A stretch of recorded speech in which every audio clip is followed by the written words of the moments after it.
pourrions avoir la chance d'être déchargés de cette maladie qui nous a pris du temps, qui a endeuillé la province Nord Kivu, mais aussi d'autres provinces.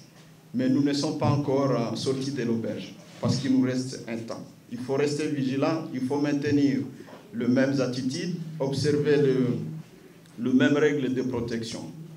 Nous sommes vraiment à l'attente de cette date, parce que malheureusement aujourd'hui, il y a de mauvaises nouvelles sur le coronavirus. Nous avons travaillé ensemble, nous avions écouté les mesures nous prodiguées par les équipes soignantes et nous avions aujourd'hui arrivé à faire arrêter l'épidémie, même si on n'est pas encore sorti de l'auberge. Nous pensons que ces mêmes attitudes pourront nous permettre d'affronter la nouvelle épidémie qui est déjà déclarée dans notre pays depuis hier par le ministère de la Santé. Mais nous voudrions vous remercier, surtout la population du Nord Kivu, qui avait suivi les orientations. Nous voudrions que ces mêmes attitudes puissent continuer dans la phase qui suit. Nous avons encore quelques jours pour y arriver. Mais tout peut basculer s'il y a de nouveaux cas.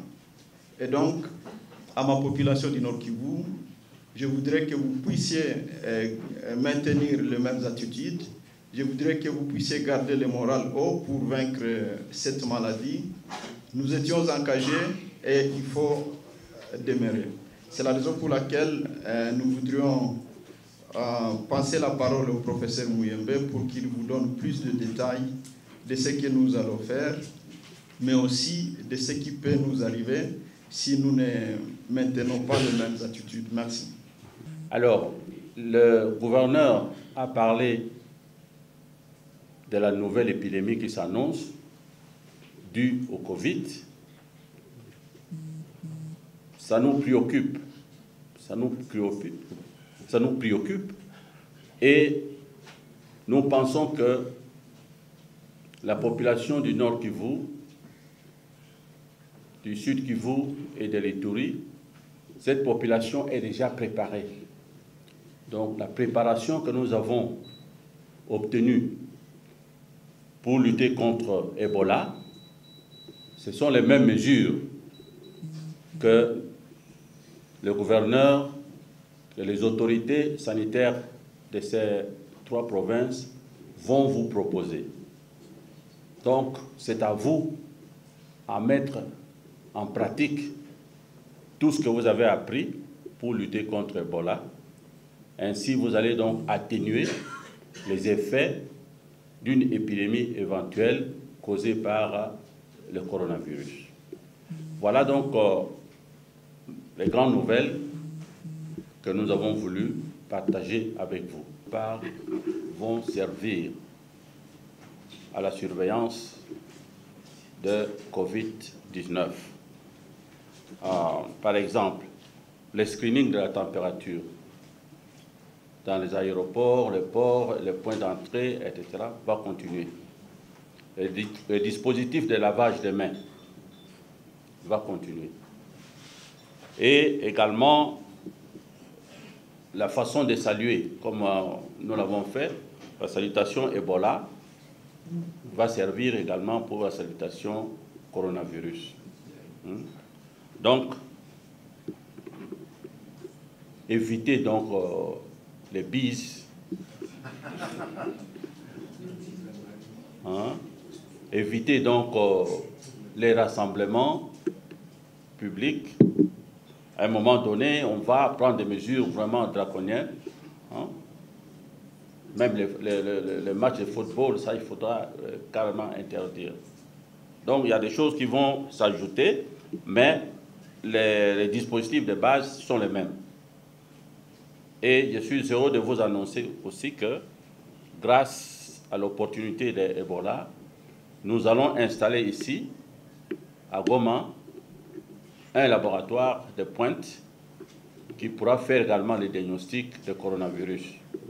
Nous allons voir dès la semaine prochaine si nous pouvons envoyer les réactifs ici et commencer déjà les analyses ici. Donc, le laboratoire de Goma va servir pour les provinces du Nord Kivu, Ituri et certainement Maniema, pour éviter l'envoi des échantillons à Kinshasa qui vont prendre beaucoup de temps. Voilà. Alors, Congo 26, vous dites que l'épidémie, vous avez dit que l'épidémie est sous contrôle. Qu'est-ce que nous pouvons retenir le long de cette épidémie? Bon, l'épidémie est sous contrôle parce que nous n'avons plus des sources de contamination évidentes. Alors, qu'est-ce que nous retenons? Nous avons, ce matin, nous avons parlé de ça. Il y aura beaucoup de leçons à tirer, n'est-ce pas, de cette épidémie. Je pense que le plus important pour nous, c'est cet engagement des locaux. Les experts venus de l'extérieur sont là. Les experts venus de Kinshasa, les experts internationaux ont compris que leur rôle, c'est de former des locaux pour que les locaux puissent jouer leur rôle. Et c'est ce qui s'est fait. Je pense que ça, c'est vraiment une innovation dans la lutte contre l'épidémie des maladies à virus Ebola. Et comme je l'ai dit, bien sûr, l'épidémie est sous contrôle, mais nous devons rester vigilants et les activités de surveillance communautaire, les activités de surveillance au point d'entrée seront donc maintenues tout en transférant les compétences, n'est-ce pas, aux structures habituelles qui ont toujours fonctionné, n'est-ce pas, dans ces trois provinces. Alors, c'est quoi la crainte des spécialistes à l'introduction du coronavirus? La population attendra quoi? Attendra quoi? Bon. Vous voyez, le coronavirus, moi je suis professeur de virologie et quand nous donnons ce cours, nous ne parlons que du rapport entre un virus et une maladie. Nous n'abordons jamais les problèmes économiques, la perturbation des activités sociales causées par un virus. Voyez? Maintenant, nous avons vraiment des preuves qu'une maladie virale comme le coronavirus peut perturber l'économie mondiale, peut perturber toutes nos activités sociales. Et ça, c'est très important. Les taux de mortalité, on dit que c'est bas par rapport à Ebola. Nous disons ceci que les taux de mortalité que nous voyons là, c'est en Europe, où les structures de santé sont bien organisées, sont efficaces. Mais si ce virus vient chez nous, en Afrique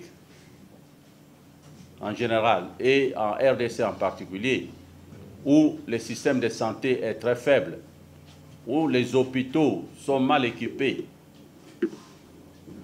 pour réanimer la malade, parce que les problèmes que nous aurons, ce sont des problèmes respiratoires.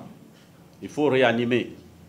Et ça, la plupart de nos hôpitaux n'ont pas cette capacité. Nos hôpitaux n'ont pas les désinfectants nécessaires pour protéger les personnels soignants. Une fois que le personnel soignant commence à tomber malade, ce sera la panique. Or, en ce moment, il faudra réquisitionner tout le monde.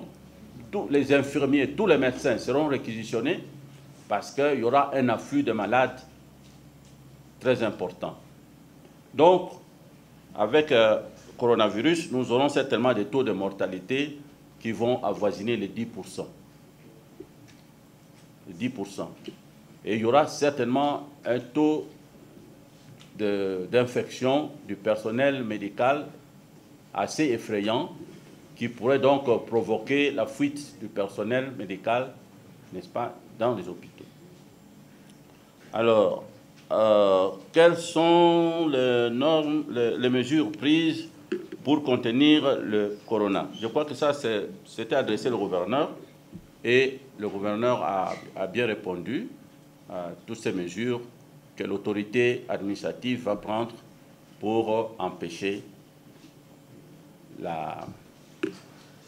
les cas de coronavirus ici au Nord Kivu. Je crois que si on se prépare bien, c'est-à-dire dès maintenant, nous apprenons que l'épidémie est à Kinshasa, à 1000 km d'ici, 2000 km d'ici, c'est le temps pour ici de se préparer. C'est se préparer, c'est-à-dire quoi? C'est ça donc ça la période de préparation. Et puis, ça c'est phase 1. Phase 2, ce sera la période d'introduction du premier cas. La plupart des temps, ce sont toujours des voyageurs. Et puis, la troisième phase sera la phase épidémique, où vraiment le virus commence à circuler, hein, une circulation autochtone. Donc la maladie se transmet de personne à personne, par voie aérienne. Vous toussez, vous éternuez, vous transmettez le virus. Vous voyez? Ce n'est pas comme Ebola, où il faut toucher un cadavre, toucher le sang, ça c'est facile, on peut éviter de toucher le sang, de toucher le produit, les urines des malades, ça on peut éviter. Mais tousser, ça c'est difficile. Et puis il n'y aura pas de masques pour tout le monde. Vous avez vu même en Chine, il y avait pénurie de masques. Vous voyez? Donc nous allons faire face à des problèmes énormes. Voilà. Ça c'est la crainte. Hein? Alors, est-ce que le système de santé de la RDC n'est pas faible pour faire face? Bon, ça j'ai un peu répondu également à cela. Nos systèmes de santé, vraiment c'est faible. C'est faible. Hein? Nous avons vu, on a démontré ce matin, on a montré ce matin le taux d'infection nosocomiale, c'est-à-dire l'infection acquise, n'est-ce pas, dans l'hôpital. Parce que le système n'est pas fiable. Et donc, maintenant, c'est au ministère de la Santé provinciale pour voir comment accueillir cette masse de malades qui vont venir avec le Covid. Ou isoler, ou mettre en quarantaine, comment les traiter. C'est vraiment le moment de... Ça, c'est cette période que j'appelle la période de préparation. C'est maintenant. Il ne faut pas attendre demain. C'est maintenant. Voilà. OK. Bon, donc, pour les cas d'hier, donc, j'ai pris mon avion le matin. Je me suis levé à 4 h du matin. L'avion a quitté Kinshasa vers 7 h 30. Je suis arrivé ici vers 11 h 30. Et mon laboratoire m'a communiqué les résultats vers 14 h d'ici. Ce qui fait que je n'ai pas tous les éléments de ces cas-là, mais ce que je sais, c'est que les contacts, on est en train donc de les remonter pour connaître donc le nombre donc, de contacts.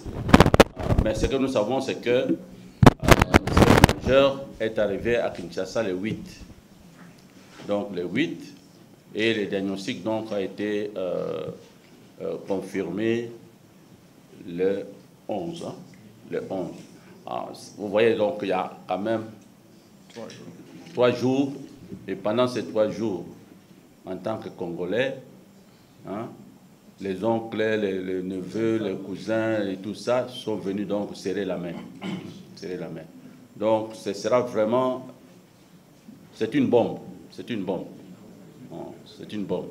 Il faut retrouver tous ces contacts et les mettre donc en isolement qu'on peut suivre, ainsi de suite. Donc pour le moment, nous ne connaissons pas encore le nombre de contacts exacts, mais c'est quand même important. On va dépasser certainement les 100, les 120 contacts pour un seul cas. Vous comprenez? Alors, la ville de Kinshasa est-elle préparée? Bon, la ville de Kinshasa, en fait, c'est le Congo, hein? C'est la RDC.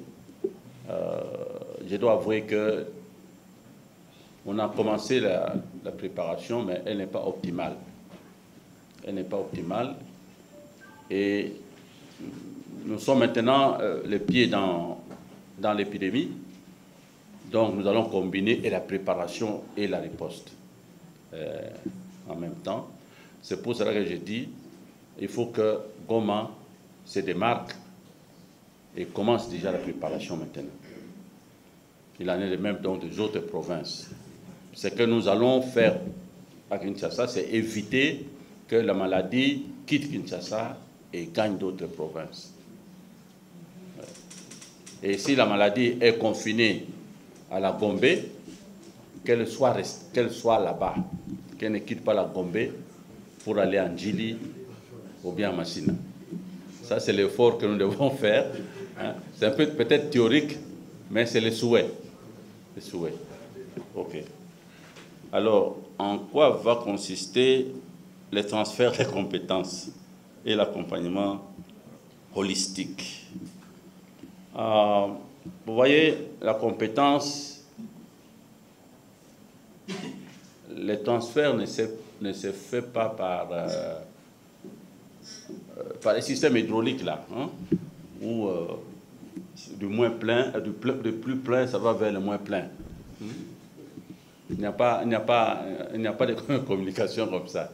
Mais la compétence s'acquiert par expérience. Les locaux ont vu comment les autres travaillent, comment les experts internationaux travaillent. On a fait un temps quand même assez long et ils sont venus, donc ils ont mis la main dans la pâte et nous pensons que ce transfert a été effectif. Mais ce que nous voulons aussi, c'est que, franchement, qu'il y ait des séminaires, qu'il y ait pour évaluer si vraiment un cas arrivait aujourd'hui ici à Goma, est-ce que la DPS est capable de détecter ces cas le plus rapidement possible. Parce que pour cette épidémie, nous savons que le premier cas, c'était au mois de mai. Hein, au mois de mai, mais la déclaration a été faite le 1er août. Voyez, donc mai, juin, juillet, août. Voyez. Même à Kikwit, c'était la même chose. L'épidémie est survenue en avril. Le premier cas, c'était en avril. Non, c'était en janvier. En janvier 1995. Et moi, je suis parti là-bas pour dire non, ce n'est pas cette maladie à laquelle vous pensez, c'est plutôt Ebola. Et ça, c'était le 4 mai. Le 4 mai, vous voyez. Donc, ça prend beaucoup de temps. Entre-temps, donc, le virus se répand dans la communauté et la riposte viendra tard. Donc, c'est ce que nous voulons maintenant. Oui, voilà. C'est bien d'avoir des experts à côté. Hein. Dans le temps que nous faisions le théâtre, c'était quelqu'un qui était derrière les rideaux, qui soufflait. Dites ça, dites ça. Bon, alors, donc cet accompagnement-là, vraiment, il est là. Il est déjà là. Il est déjà là. Mais nous aurons beaucoup de séances avec les DPS pour mieux exprimer cela. Alors, bientôt, déclaration de la fin. Combien de décès? Bon, voilà, le décès. Donc, au total, nous avons 3444 cas, au total. Les décès, c'est 2214. 2214. Les guéris, c'est 1138. 1138. C'est une grande joie pour nous quand on voit le nombre de guéris. Mais c'est aussi une grande préoccupation. Grande préoccupation, pourquoi? Parce que parmi ces guéris, il y a des survivants qui sont capables, qui sécrètent encore le virus. Qui sécrètent encore le virus et qui peuvent donc transmettre le virus à des partenaires. Alors, ceux-là, nous n'allons pas les abandonner. Il y a un programme post-Ebola qui va prendre en charge tous les survivants qui sécrètent le virus. On va leur donner, ce sera une étude, on va leur donner un produit qui pénètre, n'est-ce pas, dans les liquides séminales, dans les spermes, et qui va donc tuer, donc ces virus-là. Voilà, ça c'est vraiment le programme que nous aurons. Après donc la déclaration de la fin de cette épidémie, le protocole est déjà en cours. Nous allons travailler avec une équipe de Français, une équipe des Américains et les CDC. Bien. Non, pardon, avec INRB et aussi le ministère de la Santé et les DPS. Nous allons mettre ensemble pour suivre donc ces survivants. D'autant plus que ces survivants ont aussi des problèmes de réinsertion dans la communauté. Il y a la stigmatisation qui continue et même leur propre famille subit également la stigmatisation. Donc il y a tous ces aspects psychosociaux que nous allons aborder dans un programme post-Ebola.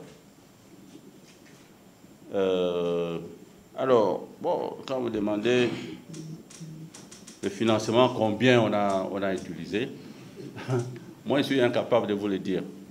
Parce que, personnellement, bon, notre secrétariat s'est occupé simplement des aspects techniques. Mais nous savons que les partenaires ont mis beaucoup d'argent dans cette lutte. Et je l'ai dit ce matin, ceux qui ont reçu cet argent, ils sont redevables à l'État congolais parce que la Banque mondiale a donné de l'argent, c'est un prêt que la RDC va payer et il faut que les partenaires qui ont reçu cet argent puissent quand même nous dire combien ils ont reçu, ce qu'ils ont dépensé, ce qui reste encore. Voilà. Voilà. Et il y avait encore un point que j'ai... quel est le point que je n'ai pas abordé? Pardon? À quoi? Ah oui, oui, oui. Pourquoi ça a pris beaucoup de temps, voilà. Pourquoi ça a pris beaucoup de temps et que, bon, et puis la mortalité aussi, le nombre de... Non, écoutez, ça a pris beaucoup de temps, d'abord parce que... L'intoxication. Oui, d'abord parce que la détection aussi a été très tardive, comme je vous ai dit. Et puis, deuxièmement, c'est vraiment la première fois que nous avons une épidémie dans une province ou dans des provinces où il y a des conflits armés. Ça, c'est... S'il n'y avait pas des incidents de sécurité, quand nous avions pris donc les choses en main, on aurait déjà fini cette épidémie vers novembre. Mais malheureusement, ces incidents ont fait que, vous voyez, la dispersion des cas contacts, etc., c'était vraiment très, très difficile. Une autre raison, c'est que la population ne s'est pas impliquée dès le départ. C'était peut-être la faute de notre riposte, mais en tout cas, on a mis beaucoup de temps pour que la population comprenne que cette maladie, c'est une maladie socio-culturelle, liée aux enterrements, liée aux habitudes, de la population. Ce qui fait que la chaîne de transmission ne faisait que s'allonger, s'allonger, s'allonger, et difficile à maîtriser. Donc notre épidémie, si on n'avait pas fait attention, nous allions atteindre les dimensions de l'épidémie de l'Afrique de l'Ouest en 2014-2016, qui a fait plus de 30 000 cas, avec 11 000 décès. Vous voyez? Mais nous nous sommes arrêtés à 3 000, plus ou moins 4 000 cas et 2 500 décès.